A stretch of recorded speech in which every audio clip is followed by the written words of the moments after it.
Assalamualaikum warahmatullahi wabarakatuh. Selamat malam teman-teman sekalian. Semoga pada kesempatan hari ini dan pada malam hari ini kita semua dalam keadaan sehat. Amin. Ya, perkenalkan, nama saya Fabi Mahirul Amri, NIM A1201712 dari jurusan Agroteknologi Universitas Jenderal Sudirman. Di sini saya akan berbagi tentang pemanfaatan mikroba PGPR, khususnya Azotobacter dalam bidang pertanian. Sebelumnya, kita tahu bahwa sekarang ini pada lahan-lahan pertanian di Indonesia khususnya, lahan-lahan pertanian ini sudah terdegradasi. Kebanyakan sudah terdegradasi. Hal ini akibat dari penggunaan input-input atau masukan pada lahan itu bahan kimia yang sangat intensif, seperti pupuk kimia, pestisida, dan sebagainya. Nah, oleh karena itu, sekarang ini banyak penelitian-penelitian yang menggunakan atau memanfaatkan mikroba-mikroba dalam tanah yang dapat menguntungkan atau membantu tanaman untuk uh, tumbuh dan berkembang dengan baik. Jadi mikroba ini dapat digunakan sebagai pengganti pupuk kimia khususnya. Nah, salah satu mikroba itu adalah jenisnya adalah PGPR atau Plant Growth Promoting Rhizobacteria. Nah, mikroba ini memiliki manfaat, yaitu dapat memfiksasi nitrogen bebas di udara sehingga menyediakan nitrogen yang tersedia untuk tanaman. Kemudian selain itu juga menghasilkan fitohormon seperti sitokinin, giberelin, dan auksin yang semuanya itu merupakan hormon yang dapat membantu atau merangsang pertumbuhan dari tanaman itu sendiri. Nah, pada kali ini mikroba PGPR yang ingin saya berbagi seperti judulnya itu adalah Azotobacter sp. Langsung saja. Azotobacter sp merupakan salah satu bakteri yang dikenal sebagai pemfiksasi nitrogen dan penghasil fitohormon sitokinin, giberelin, dan auksin. Jadi sudah termasuk ke dalam mikroba jenis PGPR ya, karena sudah bisa memprosesi nitrogen dan juga menghasilkan fitohormon seperti sitokinin, giberelin, dan auksin. Azotobacter ini ketika kita lihat pada media isolasi memiliki karakteristik koloni bakteri yang halus, buram, berlendir, dan berkilau. Serta koloni ini memiliki permukaan yang datar serta cekung di bagian tengah. Pada presentasi ini kita bisa lihat di bagian kiri itu adalah gambar dari bakteri Azotobacter pada mikroskop dengan perbesaran 1000 kali yang saya kutip dari Ervin et al 2016. Nah, selanjutnya apa yang ingin diketahui sih dari bakteri ini? Nah, di sini ada 3 topik yang ingin saya bagi. Yang pertama adalah isolasi. Bagaimana sih isolasi bakteri Azotobacter sp ini di laboratorium seperti itu. Kemudian pengujian PGPR apa saja sih yang sudah pernah diujikan ke bakteri ini, ke bakteri Azotobacter sp ini. Nah, yang terakhir adalah tentu saja aplikasi dari Azotobacter pada lahan pertanian. Aplikasinya dalam bentuk apa sih? Apakah langsung dari bakteri dapat langsung diaplikasikan atau bagaimana? Nah, nanti kita bahas di slide berikutnya.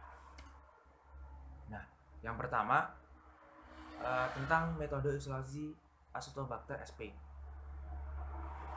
Tentu saja sebelum kita melakukan isolasi, kita harus mengambil sampel uji. Nah, pengambilan sampel uji ini menurut yang saya baca pada sumber penelitian yaitu dari Dana Priyatna 2016, sampel uji ini diambil dari tanah persawahan, yaitu diambil dari di sekitar perakaran tanaman padi pada lahan sawah seperti itu.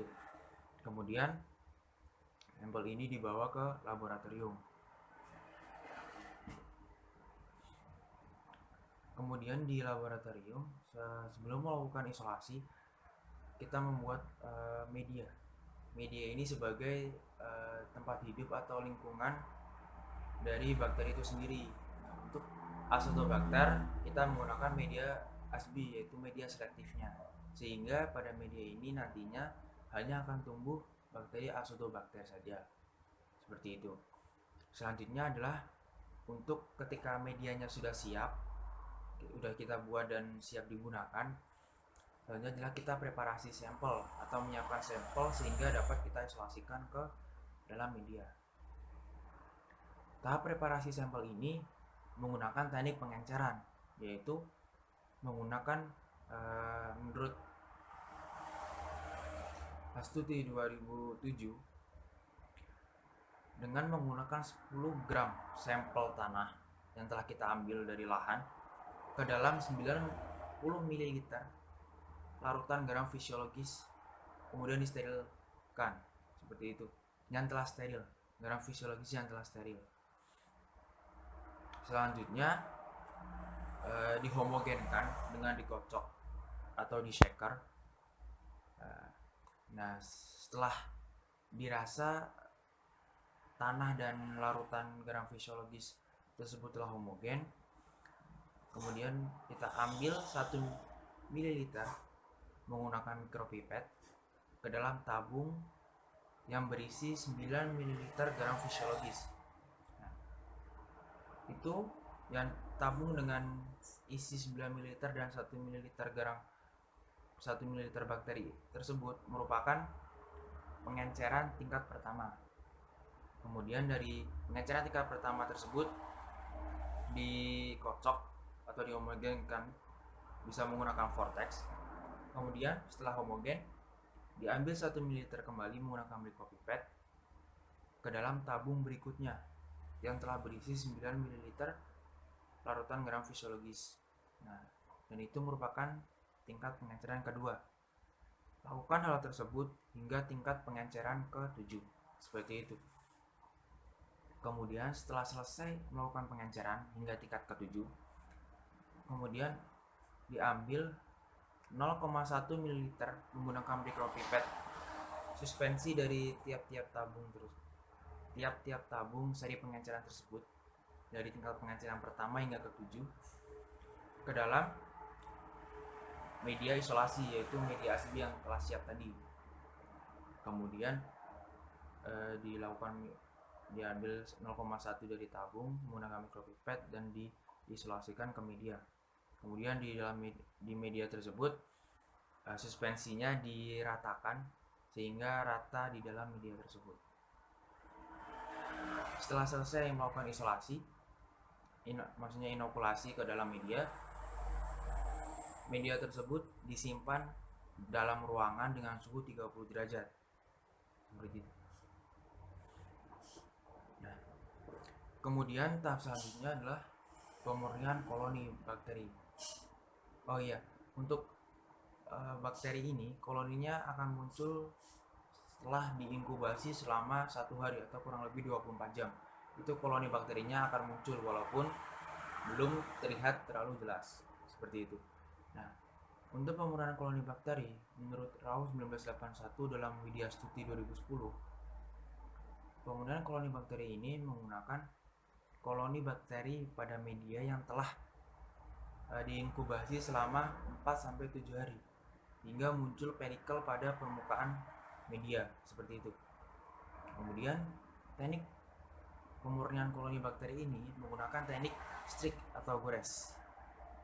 Nah, di sini kita menggunakan jarum pose yang telah steril, kemudian diambil dari koloni yang telah tumbuh tadi, kemudian digoreskan ke dalam media baru. Nah, goresan ini dapat dilakukan dengan 3 cara, yaitu goresan sinambung 1 kali gores, kemudian goresan T atau 3 kali gores, yaitu dengan membagi media menjadi 3 bagian, dan kuadran, yaitu membagi media menjadi 4 bagian, jadi 4 kali gores seperti itu. Dan itulah kegiatan pemurnian koloni bakteri dari Azotobacter ini. Oh ya, dan saya lupa mengatakan untuk semua kegiatan ini dilakukan secara steril sehingga dapat mengurangi kontaminasi dari jenis bakteri atau jamur yang lain.